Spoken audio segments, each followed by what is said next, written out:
Situata vjen të jetë alarmante në zonën e Shkënetës në Durrës, ku 10 familje ndodhen prej 2 ditësh nën pushtetin e ujit pas rreshjeve intensive. Banorët ndihen të braktisur nga institucionet shtetërore, ndërsa dëmet materiale në banesa janë kolosale.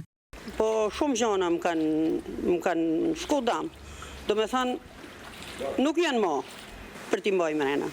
Shumë, gjithçka është prish. As lavatriçe, as frigorifere, as divan, as krevat ku flen fëmijët, as si gjë s'ka ngel brenda.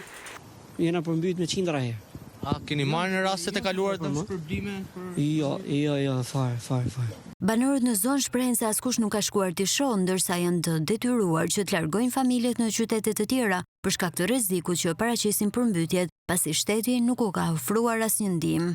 Mundët gjatës mund të kenë kalu, por këto ja. Për vetëm ju si po shoh.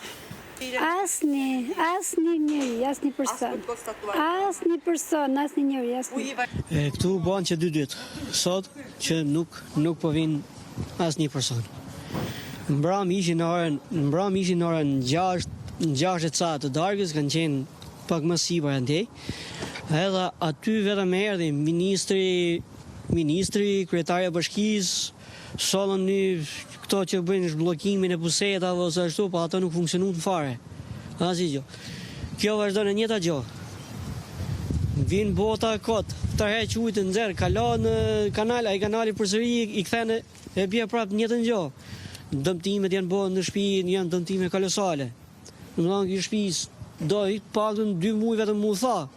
Pavarësisht se kryetare e bashkisë Emiliana Sako dhe ministri mbrojtjes Piro Vëngu deklaruan se ishin në terren për të ndihmuar, banori pohon se ndërhyrja ka qenë e paefektshme, pasi edhe uji që është tërhequr nga pompat përfundon në kanalet e bllokuara e rikthehet sërish në banesa.